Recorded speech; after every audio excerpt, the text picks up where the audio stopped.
ਵਾਹਿਗੁਰੂ ਜੀ ਕਾ ਖਾਲਸਾ ਵਾਹਿਗੁਰੂ ਜੀ ਕੀ ਫਤਿਹ। ਮੈਂ ਤੁਹਾਡੀ ਹੋਸਟ ਨੀਲਮ ਕੌਰ ਤੇ ਮੈਂ ਟੀਵੀ 84 ਦੇ ਸਾਰੇ ਦਰਸ਼ਕਾਂ ਦਾ ਦਿਲੀ ਸਵਾਗਤ ਕਰਦੀ ਹਾਂ ਪ੍ਰੋਗਰਾਮ ਸੱਚੋ ਸੱਚ ਵਿੱਚ। ਰੋਜ਼ਾਨਾ ਦੀ ਤਰ੍ਹਾਂ ਤੁਹਾਡੇ ਤੇ ਸਾਡੇ ਹਰਮਨ ਪਿਆਰੇ ਡਾਕਟਰ ਅਮਰੀਤ ਸਿੰਘ ਮੇਰੇ ਨਾਲ ਬੈਠੇ ਹੋਏ ਨੇ। ਆਓ ਨਾਲ ਮਿਲ ਕੇ ਪ੍ਰੋਗਰਾਮ ਸ਼ੁਰੂ ਕਰਦੇ ਹਾਂ। ਜੀ ਡਾਕਟਰ ਸਾਹਿਬ, welcome to our show. Thank you very much. ਜੀ ਡਾਕਟਰ ਸਾਹਿਬ, ਤੁਸੀਂ ਸਾਡੇ ਦਰਸ਼ਕਾਂ ਨੂੰ ਦੱਸੋ ਕਿ ਤੁਹਾਡਾ ਵੀਕਐਂਡ ਕਿਸ ਤਰ੍ਹਾਂ ਗੁਜ਼ਰਿਆ ਤੇ ਕੋਈ ਖਾਸ ਮੁੱਦਾ ਉਹਨਾਂ ਨਾਲ ਸਾਂਝਾ ਕਰਨਾ ਚਾਹੁੰਦੇ? ਹਾਂਜੀ, ਇਸ ਵੀਕਐਂਡ ਤੇ ਥੈਂਕਸਗਿਵਿੰਗ ਤੋਂ ਬਾਅਦ ਨੈਕਸਟ ਡੇ ਫਰਾਈਡੇ ਅਸੀਂ ਸ਼ੋਅ ਕੀਤਾ ਹੈ ਜੀ। ਸੈਟਰਡੇ ਕੈਲੀਫੋਰਨੀਆ ਔਰ ਕੈਲੀਫੋਰਨੀਆ 'ਚ ਬੇ ਏਰੀਆ ਜਿਹਦੇ 'ਚ ਸਿੱਖ ਆਬਾਦੀ ਫਰੀਮੌਂਟ, ਹੇਵਰਡ, ਸੈਨ ਹੋਜ਼ੇ, ਸੈਂਟਾ ਕਲੈਰਾ, ਮਿਲਪੀਟਸ, ਸਨੀਵੇਲ, ਇਹ ਸਾਰੇ ਸੈਨ ਫਰਾਂਸਿਸਕੋ, ਇਹ ਸਾਰੇ ਏਰੀਏ 'ਚ ਹੈ ਜੀ।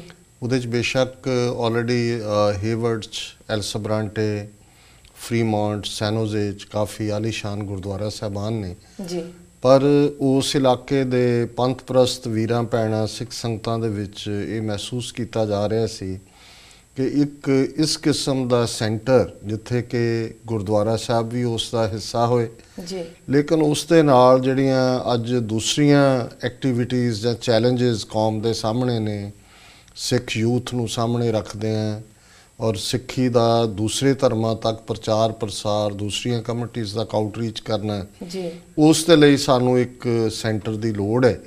ਸੋ ਉਹਨਾਂ ਨੇ ਇੱਕ ਕਾਫੀ ਮਿਲਪੀਟਸ ਦੇ ਵਿੱਚ ਵੱਡਾ ਏਰੀਆ ਜਿਹੜਾ ਹੈ ਉਸ ਨੂੰ ਲਿਆ ਗੁਰਦੁਆਰਾ ਸਾਹਿਬ ਦਾ। ਉਸ ਦਾ ਨਾਮ ਉਹਨਾਂ ਨੇ ਗੁਰਦੁਆਰਾ ਸਾਹਿਬ ਸਿੰਘ ਸਭਾ ਬੇ ਏਰੀਆ ਰੱਖਿਆ ਜੀ। ਸੋ ਉਸ ਦਾ ਉਦਘਾਟਨੀ ਸਮਾਰੋਹ ਵੀ ਐਤਵਾਰ ਨੂੰ ਸੀ ਔਰ ਗੁਰਦੁਆਰਾ ਸਾਹਿਬ ਦੇ ਵੱਡੇ ਹਾਲ ਦੇ ਨਾਲ ਕਾਨਫਰੰਸ ਰੂਮ, ਇੱਕ ਬੜੀ ਅੱਛੀ ਲਾਇਬ੍ਰੇਰੀ, ਸੈਮੀਨਾਰ ਰੂਮ ਤੇ ਇਹ ਸਾਰੀਆਂ ਸਹੂਲਤਾਂ ਉੱਥੇ ਮੌਜੂਦ ਨੇ ਜੀ। ਸੋ ਉਸ ਉਦਘਾਟਨੀ ਸਮਾਰੋਹ ਮੌਕੇ ਉਹਨਾਂ ਨੇ ਮੈਨੂੰ ਵੀ ਯਾਦ ਕੀਤਾ ਔਰ ਮੇਰੇ ਲਈ ਇਹ ਖੁਸ਼ੀ ਔਰ ਭਾਗਾਂ ਵਾਲੀ ਗੱਲ ਸੀ ਕਿ ਬਹੁਤ ਵੱਡੀ ਗਿਣਤੀ ਸਿੱਖ ਸੰਗਤਾਂ ਦੇ ਦਰਸ਼ਨ ਹੋਏ ਜੀ ਔਰ ਆਲਮੋਸਟ ਕੈਲੀਫੋਰਨੀਆ ਦੇ ਸਾਰੇ ਹੀ ਪ੍ਰਮੁੱਖ ਗੁਰਦੁਆਰਾ ਕਮੇਟੀਆਂ ਦੇ ਨੁਮਾਇੰਦੇ ਵੀ ਇਸ ਸਮਾਗਮ ਦੇ ਵਿੱਚ ਸ਼ਾਮਲ ਸਨ। ਹਜ਼ਾਰਾਂ ਦੀ ਗਿਣਤੀ 'ਚ ਸਿੱਖ ਸੰਗਤਾਂ ਦਾ ਸਵੇਰ ਤੋਂ ਸ਼ਾਮ ਤੱਕ ਤਾਂਤਾ ਬੱਝਾ ਰਿਹਾ ਜੀ ਔਰ ਇਸ ਸਮਾਗਮ ਦੇ ਵਿੱਚ ਜਿੱਥੇ ਕਿ ਸਾਨੂੰ ਸ਼ਿਰਕਤ ਕਰਨ ਦਾ ਮੌਕਾ ਮਿਲਿਆ,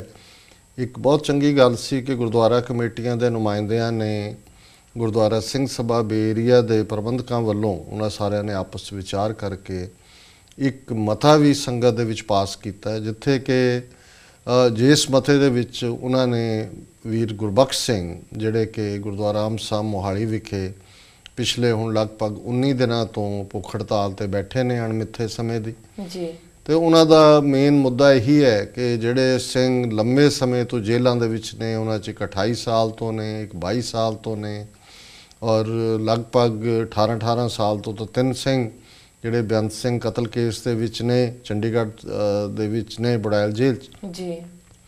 ਸੋ ਉਹਨਾਂ 'ਚੋਂ ਬਹੁਤਿਆਂ ਨੂੰ ਤਾਂ ਪੈਰੋਲ ਦੇ ਉੱਤੇ ਵੀ ਰਿਹਾ ਨਹੀਂ ਕੀਤਾ ਗਿਆ। ਸੋ ਉਹਨਾਂ ਦੀ ਰਿਹਾਈ ਦੇ ਮੁੱਦਿਆਂ ਨੂੰ ਆਧਾਰ ਬਣਾ ਕੇ ਹੀ ਉਹਨਾਂ ਨੇ ਭਾਈ ਗੁਰਬਖਸ਼ ਸਿੰਘ ਹੋਰਾਂ ਨੇ ਅਣਮਿੱਥੇ ਸਮੇਂ ਦੀ ਭੁੱਖ ਹੜਤਾਲ ਕੀਤੀ ਹੋਈ ਹੈ।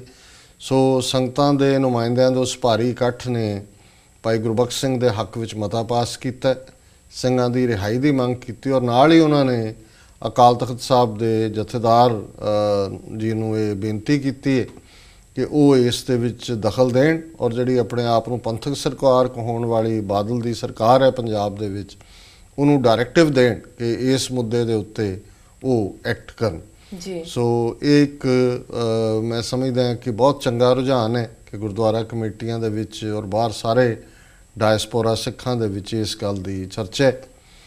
ਦੂਸਰਾ, ਕਿਉਂਕਿ ਇਸ ਵਾਰ ਮੈਂ ਜਿਸ ਪਰਿਵਾਰ ਦੇ ਨਾਲ ਦੇ ਕੋਲ ਠਹਿਰਿਆ ਜੀ, ਬੜਾ ਬੀਬਾ ਔਰ ਭਾਵੇਂ ਲੰਮੇ ਸਮੇਂ ਤੋਂ ਜਾਣਦਾ ਪਰਿਵਾਰ ਹੈ, ਪਰ ਇਹ ਵੀ ਇੱਕ ਚੰਗਾ ਓਕੇਜ਼ਨ ਸੀ ਕਿ ਉਹਨਾਂ ਦੇ ਗਰੋ ਹੋ ਰਹੇ ਬੱਚੇ, 10 ਸਾਲ ਦੀ ਬੱਚੀ, ਛੋਟੇ ਬੱਚੇ, ਕਿ ਕਿਵੇਂ ਬੱਚਿਆਂ ਦੇ ਵਿੱਚ ਗੁਰਮਤ ਦੀਆਂ, ਸਿੱਖੀ ਦੀਆਂ ਵੈਲਿਊਜ਼ ਇਨਕਲਕੇਟ ਕੀਤੀਆਂ ਜਾਣ ਜੀ ਔਰ ਕਿਵੇਂ ਖਾਸ ਤੌਰ 'ਤੇ ਅੱਜ ਜਦੋਂ ਕਿ ਬੱਚੇ ਜਿਹੜੇ ਕਿ ਅਮਰੀਕਨ ਕਲਚਰ 'ਚ ਗਰੋ ਹੋ ਰਹੇ ਨੇ, ਉਹ ਅਮਰੀਕਨ ਤਿਉਹਾਰ, ਬੇਸ਼ੱਕ ਉਹ ਕ੍ਰਿਸਮਸ ਹੈ, ਬੇਸ਼ੱਕ ਉਹ ਥੈਂਕਸਗਿਵਿੰਗ ਹੈ ਜਾਂ ਹੈਲੋਵੀਨ ਹੈ ਜਾਂ ਨਿਊ ਈਅਰ ਹੈ, ਜਿਹਨੂੰ ਉਸੇ ਅਮਰੀਕਨ ਸਪਿਰਿਟ ਦੇ ਨਾਲ ਮਨਾਉਣਾ ਚਾਹੁੰਦੇ ਨੇ ਜਿਹਦੇ 'ਚ ਕਿ ਬਾਕੀ ਅਮਰੀਕਨ ਮਨਾਉਂਦੇ ਨੇ।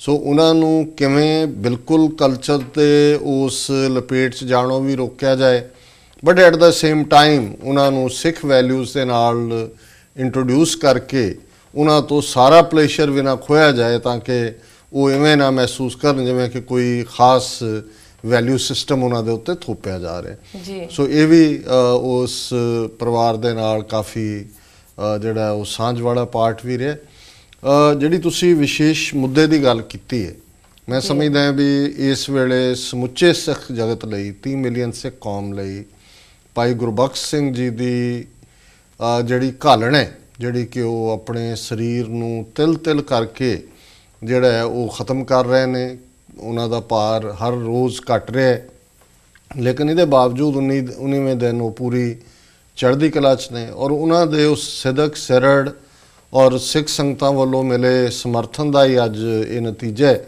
ਕਿ ਜਥੇਦਾਰ ਅਕਾਲ ਤਖਤ ਸਾਹਿਬ ਵੀ ਉਹਨਾਂ ਨੂੰ ਮਿਲਣ ਆਏ ਨੇ। ਸ਼੍ਰੋਮਣੀ ਕਮੇਟੀ ਪ੍ਰਧਾਨ ਅਵਤਾਰ ਸਿੰਘ ਮੱਕੜ ਵੀ ਲੱਤਾਂ ਘੜੀਸਦੇ ਉੱਥੇ ਪਹੁੰਚੇ ਜੀ।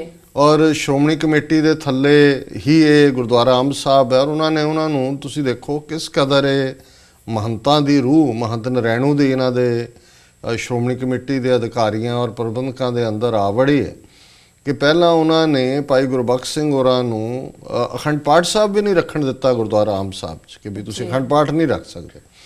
ਸੋ ਇਹ ਵੀ ਸਿੱਖ ਸੰਗਤ ਦਾ ਦਬਾਅ ਜਾਂ ਮੀਡੀਆ 'ਚ ਬਣਿਆ ਇੱਕ ਉਭਾਰ ਸੀ ਕਿ ਉਹਨਾਂ ਨੇ ਉਸ ਅਖੰਡ ਪਾਠ ਸਾਹਿਬ ਨੂੰ ਰੱਖਣ ਦੀ ਆਗਿਆ ਦਿੱਤੀ, ਜਿਹੜੀ ਸਿੰਘਾਂ ਦੀ ਰਿਹਾਈ ਲਈ ਉਹਦੇ 'ਚ ਅਰਦਾਸ ਸੀ ਜੀ।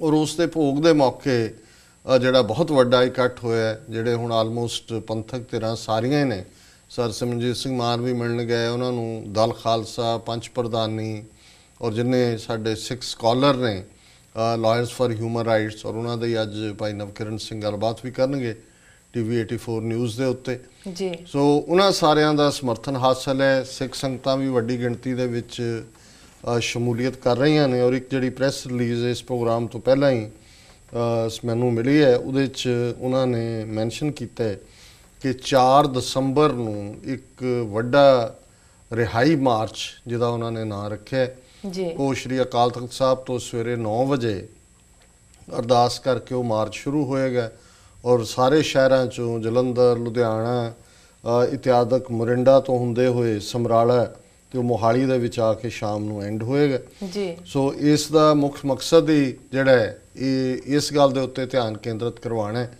ਕਿ ਜਿਹੜਾ ਭਾਈ ਗੁਰਬਖਸ਼ ਸਿੰਘ ਹੋਰਾਂ ਨੇ ਮੁੱਦਾ ਚੁੱਕਿਆ ਹੈ ਉਸ ਨੂੰ ਸਾਡਾ ਪੂਰਾ ਸਮਰਥਨ ਹੈ। ਇਸੇ ਕੰਟੈਕਸਟ 'ਚ UK ਦੇ ਵਿੱਚ ਬਰਮਿੰਗਮ 'ਚ ਵੀ 3 ਦਸੰਬਰ ਨੂੰ UK ਦੀਆਂ ਸਿੱਖ ਸੰਗਤਾਂ ਜਿਹੜੀਆਂ ਨੇ ਉਹਨਾਂ ਨੇ ਪ੍ਰੋਟੈਸਟ ਪਲਾਨ ਕੀਤਾ। ਉਹਦੇ ਵੇਰਵੇ ਤਾਂ ਸਾਡੇ ਕੋਲ ਨਹੀਂ ਨੇ, ਪਰ ਉਸ ਪ੍ਰੈਸ ਰਿਲੀਜ਼ ਦਾ ਇਹ ਹਿੱਸਾ ਹੈ ਕਿ ਇਹ ਰੋਸ ਮਾਰਚ ਹੋ ਰਿਹਾ। ਔਰ ਅੱਜ ਹੀ ਮੇਰੀ ਡਾਕਟਰ ਰਣਜੀਤ ਸਿੰਘ ਜਿਹੜੇ ਕਿ ਸਿੱਖ ਯੂਥ ਆਫ ਅਮਰੀਕਾ ਦੇ ਆਫਿਸ ਬੀਅਰਰ ਨੇ, ਉਹਨਾਂ ਦੇ ਨਾਲ ਗੱਲਬਾਤ ਹੋਈ ਹੈ। ਸੋ ਮੈਨੂੰ ਦੱਸ ਰਹੇ ਸੀ ਕਿ ਸਿੱਖ ਯੂਥ ਆਫ ਅਮਰੀਕਾ ਦੇ ਐਕਟਿਵਿਸਟ ਵੀ ਆਪਸ ਦੇ ਵਿੱਚ ਵਿਚਾਰ ਵਟਾਂਦਰਾ ਕਰ ਰਹੇ ਨੇ ਔਰ ਉਹ ਯੂਨਾਈਟਿਡ ਨੇਸ਼ਨਸ ਦੇ ਸਾਹਮਣੇ ਆਉਣ ਵਾਲੇ ਦਿਨਾਂ 'ਚ ਜਿਹੜਾ ਉਹ ਬੈਚ ਵਾਈਜ਼ ਭੁੱਖ ਹੜਤਾਲ ਜਾਂ ਕੋਈ ਹੋਰ ਸਿੰਬੋਲਿਕ ਪ੍ਰੋਟੈਸਟ ਵੀ ਪਲਾਨ ਕਰ ਰਹੇ ਨੇ। ਸੋ ਅਸੀਂ ਸਿੱਖ ਸੰਗਤਾਂ ਨੂੰ ਇਹ ਜ਼ੋਰਦਾਰ ਅਪੀਲ ਕਰਾਂਗੇ ਕਿ ਜਿਵੇਂ ਗੁਰਦੁਆਰਾ ਸਾਹਿਬ ਸਿੰਘ ਸਭਾ ਬੇ ਏਰੀਆ ਨੇ ਗੁਰਦੁਆਰਾ ਸਾਹਿਬ ਦੇ ਵਿੱਚ ਔਰ ਸਮੂਹ ਕੈਲੀਫੋਰਨੀਆ ਦੀਆਂ ਗੁਰਦੁਆਰਾ ਕਮੇਟੀਆਂ ਨੇ ਮਤਾ ਪਾਸ ਕੀਤੇ, ਇਵੇਂ ਹੀ ਉਹ ਗੁਰਦੁਆਰਾ ਸਾਹਿਬਾਨ ਦੇ ਵਿੱਚ ਮਤੇ ਪਾਸ ਕਰਨ ਭਾਈ ਗੁਰਬਖਸ਼ ਸਿੰਘ ਹੋਰਾਂ ਦੀ ਹਮਾਇਤ ਦੇ ਵਿੱਚ। ਔਰ ਉਹ ਮਤਿਆਂ ਦੀਆਂ ਕਾਪੀਆਂ ਮੀਡੀਆ ਨੂੰ ਵੀ, ਅਕਾਲ ਤਖਤ ਸਾਹਿਬ ਦੇ ਜਥੇਦਾਰ ਨੂੰ ਔਰ ਬਾਕੀ ਵੀ ਜਿਹੜੇ ਵੀ ਕੰਸਰਨਡ ਨੇ ਉਹਨਾਂ ਨੂੰ ਭੇਜੀਆਂ ਜਾਣ ਜੀ। ਔਰ ਵੱਧ ਤੋਂ ਵੱਧ, ਔਰ ਅੱਜ ਵੀ ਜਦੋਂ ਪੰਜਾਬ 'ਚ ਮੇਰੀ ਗੱਲ ਹੋ ਰਹੀ ਸੀ, ਉਹਨਾਂ ਨੇ ਕਿਹਾ ਕਿ ਜੀ ਇਹ ਬਾਹਰਲੀਆਂ ਸਿੱਖ ਸੰਗਤਾਂ ਵੱਲੋਂ ਮਿਲੇ ਸਮਰਥਨ ਦਾ ਹੀ ਨਤੀਜਾ ਹੈ ਕਿ ਪੰਜਾਬ 'ਚ ਵੀ ਹੁਣ ਥੋੜ੍ਹੀ ਬਹੁਤ ਹਿਲਜੁਲ ਹੋਣੀ ਸ਼ੁਰੂ ਹੋਈ ਹੈ।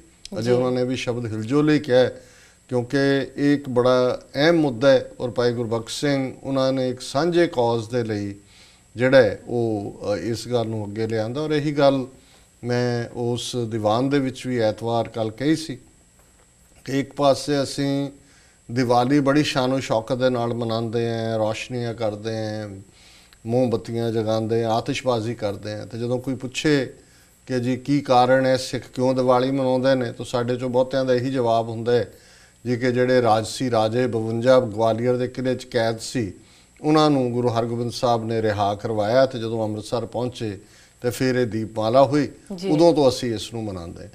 ਹੁਣ ਜਿਹੜਾ ਕੋਈ ਥੋੜ੍ਹਾ ਬਹੁਤ ਵੀ ਸਾਡੇ ਇਤਿਹਾਸ ਜਾਂ ਵਰਤਮਾਨ ਸਾਡੀ ਸਥਿਤੀ ਤੋਂ ਵਾਕਫ ਹੋਏਗਾ ਉਹ ਜ਼ਰੂਰ ਪੁੱਛ ਸਕਦਾ ਹੈ ਕਿ ਜੀ ਜਿਹੜੇ 52 ਰਾਜਿਆਂ ਨੂੰ ਗੁਰੂ ਸਾਹਿਬ ਛਡਾ ਕੇ ਲਿਆਏ ਉਹ ਤਾਂ ਉਹਨਾਂ ਦੇ ਜਿਹੜੇ ਅੱਗੋਂ ਵੰਸ਼ਜ ਨੇ ਜਾਂ ਉਹਨਾਂ ਦੀ ਜਿਹੜੀ ਅੱਗੋਂ ਲੈਗੇਸੀ ਜਾਂ ਵਿਰਸਾ ਹੈ ਹਿੰਦੂਤਵਾ ਵਾਲਿਆਂ ਦਾ ਹੈ, ਉਹਨਾਂ ਨੇ ਤਾਂ ਤੁਹਾਡਾ ਅਕਾਲ ਤਖਤ ਢਾਇਆ ਹੈ, ਉਹ ਤਾਂ ਲਗਾਤਾਰਤਾ ਨਾਲ ਤੁਹਾਡੀਆਂ ਨਸਲਕੁਸ਼ੀਆਂ ਕਰ ਰਹੇ ਨੇ। ਤੇ ਉਸੇ ਹੀ ਗੁਰੂ ਹਰਗੋਬਿੰਦ ਸਾਹਿਬ ਦੇ ਸਿੱਖ ਇੱਕ 28 ਸਾਲ ਤੋਂ ਬਿਨਾਂ ਪੈਰੋਲ ਤੋਂ ਜੇਲ੍ਹ 'ਚ ਬੰਦ ਹੈ, 22 ਸਾਲ ਤੋਂ ਬੰਦ ਨੇ, ਜਿਨ੍ਹਾਂ ਦੇ ਵਿੱਚ ਭਾਈ ਲਾਲ ਸਿੰਘ ਅਕਾਲਗੜ੍ਹ ਸ਼ਾਮਲ ਨੇ, ਔਰ 18 ਸਾਲ ਤੋਂ ਬੰਦ ਨੇ। ਕਿ ਵੀ ਤੁਹਾਡੀ ਕੌਮ ਨੂੰ 4 ਸਦੀਆਂ ਪਹਿਲਾਂ ਦਾ ਉਹ ਵਾਕਿਆ ਤਾਂ ਯਾਦ ਹੈ, ਜਿਹੜਾ ਯਾਦ ਵੀ ਹੋਣਾ ਚਾਹੀਦਾ ਹੈ, ਸਾਡੇ ਗੁਰੂ ਦਾ ਇੱਕ ਗ੍ਰੇਸ ਸੀ।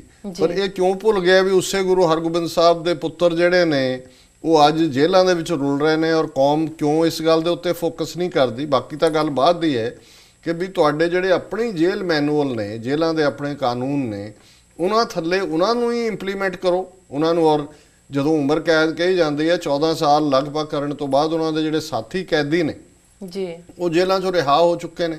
ਸੋ ਇਹਨਾਂ ਨੂੰ ਜਦੋਂ ਰਿਹਾ ਕਰਨ ਦਾ ਮੌਕਾ ਆਉਂਦਾ ਹੈ ਤਾਂ ਸਟੇਟ ਸਰਕਾਰਾਂ ਤੋਂ ਰਿਕਮੈਂਡੇਸ਼ਨ ਮੰਗੀ ਜਾਂਦੀ ਹੈ, ਉਹ ਕਹਿੰਦੇ ਅਮਨ ਕਾਨੂੰਨ ਨੂੰ ਖਤਰਾ ਹੈ। ਹੁਣ ਜਿਹਦੀ ਜਵਾਨੀ ਜੇਲ੍ਹਾਂ ਦੇ ਵਿੱਚ ਗਲ ਗਈ, 28 ਸਾਲ ਜਿਹਨੂੰ ਤੁਸੀਂ ਜੇਲ੍ਹ 'ਚ ਰੱਖਿਆ, ਉਹ ਹੁਣ ਤੁਹਾਡਾ ਕਿਹੜੇ ਅਮਨ ਕਾਨੂੰਨ ਨੂੰ ਖਤਰਾ ਹੈ? ਉਹਨੇ ਕਾਨੂੰਨ ਦੇ ਥੱਲੇ ਜੇ ਕੋਈ ਕੀਤਾ ਵੀ ਸੀ ਗਲਤ ਕੰਮ ਤੁਹਾਡੇ ਕਾਨੂੰਨ ਮੁਤਾਬਕ, ਉਹਨਾਂ ਨੇ ਸਜ਼ਾ ਪਾ ਲਈ ਹੈ।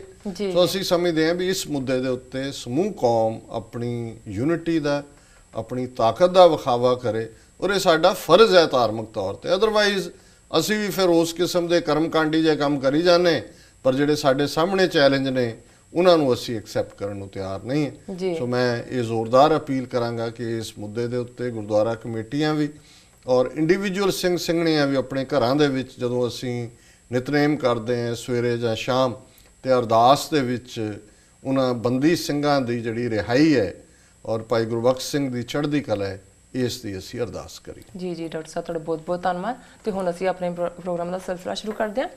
ਅੱਜ 2 ਦਸੰਬਰ 2013 17 ਮੱਘਰ ਨਾਨਕਸ਼ਾਹੀ ਸੰਮਤ 545 ਦਾ ਦਿਨ ਹੈ। ਤੇ ਹੁਣ ਅਸੀਂ ਆਪਣੀ ਈਮੇਲਸ ਪੜ੍ਹਦੇ ਹਾਂ। ਸਾਡੀ ਪਹਿਲੀ ਈਮੇਲ ਆਈ ਹੈ ਵੀਰ ਜਗਮੋਹਨ ਸਿੰਘ ਗਿੱਲ ਜੀ ਦੀ। ਇਹ ਲਿਖਦੇ ਹਨ, ਡਾਕਟਰ ਅਮਰਜੀਤ ਸਿੰਘ ਜੀ ਸਤਿ ਸ੍ਰੀ ਅਕਾਲ। ਸਤਿ ਸ੍ਰੀ ਅਕਾਲ। ਮੇਰਾ ਤੁਹਾਨੂੰ ਇਹ ਸਵਾਲ ਹੈ ਕਿ ਮਹਾਰਾਜਾ ਰਣਜੀਤ ਸਿੰਘ ਨੇ ਜਦੋਂ ਵੇਸਵਾ ਦਾ ਨਾਚ ਦੇਖਿਆ ਸੀ ਤਾਂ ਉਹਨਾਂ ਨੂੰ ਅਕਾਲ ਤਖਤ ਸਾਹਿਬ ਵੱਲੋਂ ਸਜ਼ਾ ਲਾਈ ਗਈ ਸੀ, ਪਰ ਅੱਜ ਦੇ ਟਾਈਮ ਤੇ ਜਦੋਂ ਬਾਦਲ ਵੱਲੋਂ ਵਰਲਡ ਕੱਪ ਕਬੱਡੀ ਤੇ 6.5 ਕਰੋੜ ਲਾ ਕੇ ਬਾਲੀਵੁੱਡ ਐਕਟਰਸ ਪ੍ਰਿਯੰਕਾ ਚੋਪੜਾ ਤੋਂ ਡਾਂਸ ਸ਼ੋਅ ਲਵਾਇਆ ਗਿਆ ਤਾਂ ਇਹਨਾਂ ਨੂੰ ਕਿਉਂ ਕੋਈ ਨਹੀਂ ਕੁਝ ਆਖਦਾ?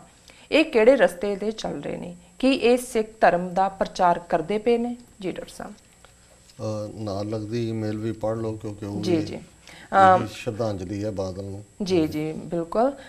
ਸਾਡੀ ਅਗਲੀ ਈਮੇਲ ਵੀਰ ਰਣਜੀਤ ਸਿੰਘ ਜੀ ਦੀ ਹੈ। ਇਹ ਲਿਖਦੇ ਹਨ, ਡਾਕਟਰ ਸਾਹਿਬ ਵਾਹਿਗੁਰੂ ਜੀ ਕਾ ਖਾਲਸਾ ਵਾਹਿਗੁਰੂ ਜੀ ਕੀ ਫਤਿਹ। ਕਦੀ ਇੱਕ ਗੀਤ ਸੁਣਿਆ ਸੀ, ਕਦੀ ਕਦੀ ਰੱਬ ਪੈਦਾ ਕਰਦਾ ਬਾਦਲ ਜਿਹੇ ਇਨਸਾਨ। ਇਹ ਗੀਤ ਬਿਲਕੁਲ ਠੀਕ ਹੈ ਜੀ। ਇਹੋ ਜਿਹੀਆਂ ਝੂਠਾਂ ਰੱਬ ਕਦੀ ਕਦੀ ਹੀ ਪੈਦਾ ਕਰਦਾ ਹੈ। ਪਤਾ ਨਹੀਂ ਉਹ ਕਿਹੜੀ ਕਲੈਣੀ ਘੜੀ ਹੋਵੇਗੀ ਜਦ ਪ੍ਰਕਾਸ਼ ਚੰਦ ਬਾਦਲ ਨੇ ਅਵਤਾਰ ਧਾਰਨ ਕੀਤਾ। ਜੀ ਡਾਕਟਰ ਸਾਹਿਬ, ਸਭ ਤੋਂ ਪਹਿਲਾਂ ਤਾਂ ਵੀਰ ਜਗਮੋਹਨ ਸਿੰਘ ਗਿੱਲ ਤੇ ਵੀਰ ਰਣਜੀਤ ਸਿੰਘ ਜੀ ਦਾ ਬਹੁਤ ਬਹੁਤ ਧੰਨਵਾਦ, ਉਹਨਾਂ ਨੇ ਸਾਨੂੰ ਲਿਖਿਆ। ਔਰ ਕਿਉਂਕਿ ਦੋਨਾਂ ਦਾ ਹੀ ਵਿਸ਼ਾ ਵਸਤੂ ਇੱਕ ਹੀ ਹੈ ਔਰ ਇਹ ਅੱਜ ਕੱਲ੍ਹ ਕਾਫੀ ਚਰਚਾ ਦਾ ਵਿਸ਼ਾ ਹੈ, ਔਰ ਖ਼ਾਸ ਤੌਰ ਤੇ ਜਿਸ ਪੱਧਰ ਤੱਕ ਲੱਚਰਤਾ ਦੇ, ਇੱਕ ਤਾਂ ਹੁੰਦਾ ਵੀ ਇਖਲਾਕ ਤੋਂ ਡਿੱਗਣਾ, ਇਖਲਾਕ ਤੋਂ ਤਾਂ ਇਹ ਡਿੱਗੇ ਨੇ। ਕਰਪਸ਼ਨ ਦੇ ਮਾਮਲਿਆਂ 'ਚ ਵੀ ਇਹਨਾਂ ਨੇ ਸਿਖਰਾਂ ਛੋਈਆਂ, ਉਹ ਲੈਂਡ ਮਾਫੀਆ, ਸੈਂਡ ਮਾਫੀਆ, ਚੋਰ ਬਾਜ਼ਾਰੀ। ਪਰ ਹੁਣ ਜਿਹੜੀਆਂ ਇਖਲਾਕ ਦੀਆਂ ਹੱਦਾਂ ਜਿਹੜੀਆਂ ਨੇ ਉਹ ਇਹਨਾਂ ਨੇ ਬਿਲਕੁਲ ਨਿਵਾਣ ਵੱਲ ਸੁੱਟ ਦਿੱਤੀਆਂ। ਉਸ ਦਾ ਲੇਟੈਸਟ ਜਿਹੜਾ ਮੁਜ਼ਾਹਰਾ ਹੈ ਉਹ ਇਹਨਾਂ ਨੇ ਬਠਿੰਡੇ 'ਚ ਕਬੱਡੀ ਪ੍ਰਮੋਸ਼ਨ ਦੇ ਨਾਂ ਥੱਲੇ ਜਿਸ ਕਿਸਮ ਦਾ ਲੱਚਰਪੁਣਾ, ਉਹ ਪ੍ਰਿਯੰਕਾ ਚੋਪੜਾ ਹੋਏ, ਉਹ ਪੂਜਾ ਹੋਏ, ਕੋਈ ਹੋਰ ਹੋਏ। ਔਰ ਮੈਂ ਜਦੋਂ ਕੈਲੀਫੋਰਨੀਆ ਇਸ ਵੀਕਐਂਡ ਤੇ ਗਿਆ, ਕਿਉਂਕਿ ਉਸ ਤੋਂ ਪਹਿਲਾਂ ਅਸੀਂ ਤਾਂ ਸ਼ੁੱਕਰਵਾਰ ਨੂੰ ਹੀ ਆਪਣੇ ਪ੍ਰੋਗਰਾਮ ਦੇ ਵਿੱਚ ਇਸ ਗੱਲ ਨੂੰ ਕੰਡੈਮ ਕਰ ਚੁੱਕੇ ਸੀ ਕਿ ਵੀ ਇਹ 8.5 ਕਰੋੜ ਰੁਪਈਆ ਲਾ ਕੇ ਪ੍ਰਿਯੰਕਾ ਚੋਪੜਾ ਦੇ ਠੁੰਮਣੇ ਜਿਹੜੇ ਨੇ ਠੁਮਕੇ ਉਹ ਇਹਨਾਂ ਨੇ ਕੀਤੇ। ਲੇਕਿਨ ਉਦੋਂ ਮੈਨੂੰ ਵੀ ਅਹਿਸਾਸ ਨਹੀਂ ਸੀ ਕਿ ਕਿੰਨੀ ਲੱਚਰਤਾ ਉਸ ਸਾਰੇ ਦੇ ਨਾਲ ਜੁੜੀ ਹੋਈ ਸੀ। ਔਰ ਜਿਨ੍ਹਾਂ ਨੇ ਟੀਵੀ ਦੇ ਉੱਤੇ ਦੇਖਿਆ, ਔਰ ਮੈਨੂੰ 3-4 ਸਿੰਘਾਂ ਨੇ ਆ ਕੇ ਕਿਹਾ ਕਿ ਜੀ ਅਸੀਂ ਦੇਖ ਨਹੀਂ ਸਕੇ, ਅਸੀਂ ਟੀਵੀ ਬੰਦ ਕਰ ਦਿੱਤਾ। ਔਰ ਇਹ ਚਿੱਟੀਆਂ ਦਾੜੀਆਂ ਵਾਲੇ ਬਾਦਲ ਔਰ ਇਹ ਸਾਰਾ ਲਾਣਾ ਜਿਹੜਾ ਹੈ, ਇਹ ਬੜੀ ਬੇਸ਼ਰਮੀ ਦੇ ਨਾਲ ਉੱਥੇ ਬੈਠੇ ਉਸ ਕਿਸਮ ਦੇ ਲੱਚਰ ਗੀਤ, ਜੋ ਕਿ ਇਹ ਵੀ ਔਰ ਬਾਅਦ ਦੇ ਵਿੱਚ ਉਹ ਗਿੱਪੀ ਕੇ ਜਿੱਪੀ ਗਰੇਵਾਲ ਇੱਕ ਹੋਰ ਲੱਭਿਆ ਹੋਇਆ ਇਹਨਾਂ ਨੇ ਇਸ ਕਿਸਮ ਦਾ ਵੀ ਉਹ ਵੀ। ਔਰ ਸਟੇਜ ਦੇ ਉੱਤੇ ਕੋਈ ਰਘੂਬਰ ਰਾਗ ਬਰਾਜਾ ਰਾਮ ਦੇ ਕੋਈ ਗਾਣੇ ਦੇ ਉੱਤੇ ਨਾਚ ਹੋ ਰਿਹਾ ਹੈ, ਕੋਈ ਗਣੇਸ਼ ਦੀ ਪੂਜਾ ਦੇ ਨਾਂ ਥੱਲੇ ਹੋ ਰਿਹਾ। ਔਰ ਜਿਹੜੇ ਧਾਰਮਿਕ ਚਿੰਨ੍ਹ ਨੇ, ਜਦੋਂ ਅਸੀਂ ਰਾਮਚੰਦਰ ਜੀ ਜਾਂ ਗਣੇਸ਼ ਜੀ ਇਹ ਵੀ ਜਿਹੜੇ ਨੇ ਸਾਡੇ ਹਿੰਦੂ ਵੀਰਾਂ ਭੈਣਾਂ ਦੇ ਜਿਹੜੇ ਰਿਸਪੈਕਟੇਬਲ ਉਹਨਾਂ ਦੇ ਸਤਿਕਾਰਤ ਦੇਵਤੇ ਨੇ, ਔਰ ਅਸੀਂ ਸਮਝਦੇ ਹਾਂ ਕਿ ਈਵਨ ਉਹਨਾਂ ਦੇ ਨਾਵਾਂ ਦੀ ਵਰਤੋਂ ਇਸ ਕਿਸਮ ਦੀ ਲਚਰ ਗਾਇਕੀ ਵਾਲੇ ਜਿਨ੍ਹਾਂ ਨੇ ਪੈਸੇ ਦੇ ਲਈ ਆਪਣਾ ਈਮਾਨ ਇਖਲਾਕ ਸਾਰਾ ਵੇਚਿਆ ਹੋਇਆ ਹੈ, ਉਸ ਸਾਰੇ ਨੂੰ ਰਲਗੜ ਕਰਨਾ ਤੇ ਫਿਰ ਕਹਿਣਾ ਜੀ ਅਸੀਂ ਖੇਡਾਂ ਦੀ ਪ੍ਰਮੋਸ਼ਨ ਕਰ ਰਹੇ ਹਾਂ। ਹੁਣ ਕਿੱਥੇ ਤਾਂ ਜਦੋਂ ਅਸੀਂ ਖੇਡਾਂ ਦੀ ਗੱਲ ਕਰਦੇ ਹਾਂ, ਇਖਲਾਕ, ਸੰਜਮ, ਕੰਟਰੋਲ ਜਿਹੜਾ ਹੈ ਉਹ ਆਪਣੇ ਵਿਕਾਰਾਂ ਤੇ ਇਹ ਉਹਦਾ ਆਧਾਰ ਹੁੰਦਾ ਹੈ। ਜਦੋਂ ਵੀ ਕੋਈ ਅਖਾੜੇ ਦੇ ਵਿੱਚ ਉਤਰਦਾ ਹੈ, ਭਲਵਾਨੀ ਲਈ, ਕੋਈ ਸਪੋਰਟਸ ਐਥਲੈਟਿਕਸ ਲਈ ਉਤਰਦਾ ਹੈ, ਮੈਂ ਵੈਸਟ ਦੀ ਗੱਲ ਨਹੀਂ ਕਰਦਾ, ਉੱਥੋਂ ਦਾ ਇਹ ਇੱਕ ਆਧਾਰ ਹੁੰਦਾ ਸੀ ਕਿ ਭਾਈ ਇੱਕ ਜਿਹੜਾ ਜੱਤ ਹੈ ਜਾਂ ਸੰਜਮ ਹੈ ਜਾਂ ਇਖਲਾਕ ਹੈ, ਇਸ ਨੂੰ ਕਾਇਮ ਰੱਖਣਾ ਹੈ। ਸੋ ਨਾ ਤੁਸੀਂ ਖੇਡਾਂ ਦੀ ਪ੍ਰਮੋਸ਼ਨ ਦਾ ਦੇ ਰਹੇ ਹੋ। ਠੀਕ ਕਿਹਾ ਉਹਨੇ ਬਾਜਵੇ ਨੇ, ਕਾਂਗਰਸ ਵਾਲੇ ਨੇ, ਉਹਨੇ ਕਿਹਾ ਵੀ ਇਹ ਡਰੱਗ ਸਮਗਲਰ ਹੈ ਸੁਖਬੀਰ ਬਾਦਲ, ਔਰ ਇਹ ਕਬੱਡੀ ਪ੍ਰਮੋਸ਼ਨ ਦੇ ਨਾਂ ਥੱਲੇ ਡਰੱਗ ਦਾ ਵਪਾਰ ਹੈ। ਔਰ ਨਾਲੇ ਉਹਨੇ ਬੁੱਢੇ ਬਾਦਲ ਨੂੰ ਕਿਹਾ ਵੀ ਕੋਈ ਸ਼ਰਮ ਕਰ, ਤੇਰਾ ਇਹ ਪੂਜਾ ਪਾਠ ਦੀ ਉਮਰ ਹੈ, 80ਵੇਂ 'ਚ ਤੂੰ ਪਹੁੰਚੇ ਹੈ, ਆ ਤੂੰ ਬੈਠ ਕੇ ਜੋ ਕਰ ਰਹੇ ਹੈ ਇਹ ਠੀਕ ਹੈ। ਸੋ ਅਸੀਂ ਸਮਝਦੇ ਹਾਂ ਵੀ ਦੋਨਾਂ ਹੀ ਜਿਹੜੇ ਸਾਡੇ ਵੀਰ ਜਿਨ੍ਹਾਂ ਨੇ ਈਮੇਲ ਲਿਖੀ ਹੈ ਉਹਨਾਂ ਦਾ ਇਹੀ ਇੱਕ ਪ੍ਰੋਵੋਕੇਸ਼ਨ ਪੁਆਇੰਟ ਹੈ। ਬਾਕੀ ਜਿਹੜਾ ਵੀਰ ਜਗਮੋਹਨ ਸਿੰਘ ਗਿੱਲ ਜੀ ਨੇ ਪੁੱਛਿਆ ਕਿ ਮਹਾਰਾਜਾ ਰਣਜੀਤ ਸਿੰਘ ਨੂੰ ਤਾਂ ਆਨਸਰੇਬਲ ਬਣਾਇਆ ਗਿਆ ਸੀ, ਸਿਰਫ ਇਸ ਲਈ ਨਹੀਂ ਵੀ ਉਹਨੇ ਕੋਈ ਨਾਚ ਦੇਖਿਆ ਸੀ, ਪਰ ਉਹਨੇ ਜਿਹੜਾ ਫਾਰਮਲੀ ਮੋਰਾਂ ਦੇ ਨਾਲ ਜਿਹੜੀ ਕਿ ਡਾਂਸਰ ਸੀ ਜੀ, ਉਸ ਦੇ ਨਾਲ ਉਹਦੇ ਕੋਟ ਦੀ ਮਹਾਰਾਜਾ ਰਣਜੀਤ ਸਿੰਘ ਉਹਦੇ ਨਾਲ ਵਿਆਹ ਵੀ ਕੀਤਾ ਸੀ। ਸੋ ਇਸ ਗੱਲ ਦੇ ਲਈ ਜਿਹੜਾ ਉਹਨਾਂ ਨੂੰ ਤਲਬ ਕੀਤਾ ਗਿਆ ਸੀ ਅਕਾਲ ਤਖਤ ਸਾਹਿਬ ਤੇ, ਔਰ ਉਹਨਾਂ ਨੇ ਉਸ ਸਜ਼ਾ ਨੂੰ ਵੀ ਭੋਗਿਆ ਸੀ। ਪਰ ਉਹ ਅਕਾਲੀ ਫੂਲਾ ਸਿੰਘ ਸੀ ਜਾਂ ਉਸ ਵੇਲੇ ਦੇ ਉੱਚ ਇਖਲਾਕ ਵਾਲੇ ਸਿੰਘ ਸਨ, ਜਿਨ੍ਹਾਂ ਦੇ ਸਾਹਮਣੇ ਮਹਾਰਾਜਗੀ ਜਾਂ ਪਾਵਰ ਜਾਂ ਤਾਕਤ ਕੋਈ ਮਾਇਨੇ ਨਹੀਂ ਸੀ ਰੱਖਦੀ। ਉਹਨਾਂ ਦੇ ਸਾਹਮਣੇ ਗੁਰੂ ਦਾ ਆਦੇਸ਼, ਗੁਰੂ ਦਾ ਸਿਧਾਂਤ ਜਿਹੜਾ ਉਹ ਪ੍ਰੋਮੀਨੈਂਟ ਚੀਜ਼ ਸੀ। ਪਰ ਜਿਸ ਲੈਵਲ ਤੱਕ ਇਹ ਚਲੇ ਗਏ ਨੇ, ਇਹ ਤਾਂ ਜਥੇਦਾਰ ਤੇ ਦੂਸਰੇ ਤਾਂ ਇਹਨਾਂ ਦੇ ਤਨਖਾਹਦਾਰ ਨੇ, ਉਹਨਾਂ ਨੂੰ ਤਾਂ ਉਹ ਐਜ਼ ਏ ਗ੍ਰੰਥੀ ਟਰੀਟ ਕਰਦੇ ਨੇ, ਉਹ ਵੀ ਹੱਥ ਜੋੜ ਕੇ ਖਲੋਤੇ ਹੁੰਦੇ ਨੇ। ਸੋ ਕਿਹਨੇ ਕਿਹਨੂੰ ਤਲਬ ਕਰਨੇ, ਕਿਹਨੇ ਕਿਹਨੂੰ ਕਹਿਣਾ। ਸੋ ਇਹ ਤਾਂ ਸਾਰਾ ਹੀ ਇਸ ਵੇਲੇ ਜਿਹੜਾ ਢਾਂਚਾ ਹੈ ਇਸ ਕਿਸਮ ਦਾ ਸੜਾਂਦ ਮਾਰ ਰਿਹਾ, ਬਦਬੂ ਮਾਰ ਰਿਹਾ ਕਿ ਜੇ ਇਹਦੇ 'ਚ ਤਬਦੀਲੀ ਨਾ ਕੀਤੀ ਗਈ ਜਾਂ ਕੌਮ ਨਾ ਜਾਗੀ, ਇਵੇਂ ਹੀ ਅਸੀਂ ਸੁੱਤੇ ਰਹੇ, ਤੇ ਇਸ ਦੇ ਲਈ ਇਹੀ ਹੋਏਗਾ ਕਿ ਫਿਰ ਜਿਵੇਂ ਉਹ ਮੈਂ ਅਕਸਰ ਅਲਾਮਾ ਇਕਬਾਲ ਨੂੰ ਕੋਟ ਕਰਦਾ, ਉਹਨਾਂ ਨੇ ਭਾਵੇਂ ਹਿੰਦੁਸਤਾਨ ਦੇ ਵਾਸੀਆਂ ਨੂੰ ਕੋਟ ਕਰਕੇ ਕਿਹਾ ਸੀ, ਉਹਨਾਂ ਨੂੰ ਸੰਬੋਧਿਤ ਹੋ ਕੇ ਕਿਹਾ ਸੀ, ਪਰ ਸਾਡੀ ਦਿਸ਼ਾ ਵੀ ਉਸ ਪਾਸੇ ਵੱਲ ਜਾ ਰਹੀ ਹੈ, ਜਿਹਦੇ 'ਚ ਕਿ ਉਹਨਾਂ ਨੇ ਕਿਹਾ ਸੀ ਅਲਾਮਾ ਨੇ ਕਿ ਨਾ ਸਮਝੋਗੇ ਤੁਮ ਮਿਟ ਜਾਓਗੇ ਐ ਹਿੰਦੁਸਤਾਨ ਵਾਲੋ, तुम्हारी दास्तां तक भी ना होगी दास्तानों में। कि जे तुसी ना अकल तो काम लिया तुहाडी कहानी भी नहीं रहनी। जदों कहानियां किसी ने सुनानियां ने तुहाडी कोई कहानी नहीं होनी उहदे च। और असी मंदे भागां नूं अज इस बादल कोड़मे दे थल्ले साडा पंजाब, साडी कौम, साडा ओवरऑल धार्मिक विरसा जिहड़ा सारा ही वो बड़ी तेज़ी दे नाल रुड़दा चला जा रहा है। और इस नूं थम्मण दी लोड़ है, इस नूं पुट्ठा गेड़ा देण दी लोड़ है। अदरवाइज डिस्ट्रक्शन, तबाही, ਡੀਜਨਰੇਸ਼ਨ ਤੋਂ ਬਿਨਾ ਹੋਰ ਕੁਝ ਨਜ਼ਰ ਨਹੀਂ ਆਉਂਦਾ। ਜੀ ਜੀ ਬਿਲਕੁਲ ਡਾਕਟਰ ਸਾਹਿਬ, ਹੁਣ ਵੇਲਾ ਹੋ ਗਿਆ ਬ੍ਰੇਕ ਤੇ ਜਾਣ ਦਾ। ਵੀਰ ਵਿਚਾਰਾਂ ਦਾ ਸਿਲਸਿਲਾ ਇਸ ਤਰ੍ਹਾਂ ਚੱਲਦਾ ਰਹੇਗਾ। ਮਿਲਦੇ ਹਾਂ ਛੋਟੇ ਬ੍ਰੇਕ ਤੋਂ ਬਾਅਦ।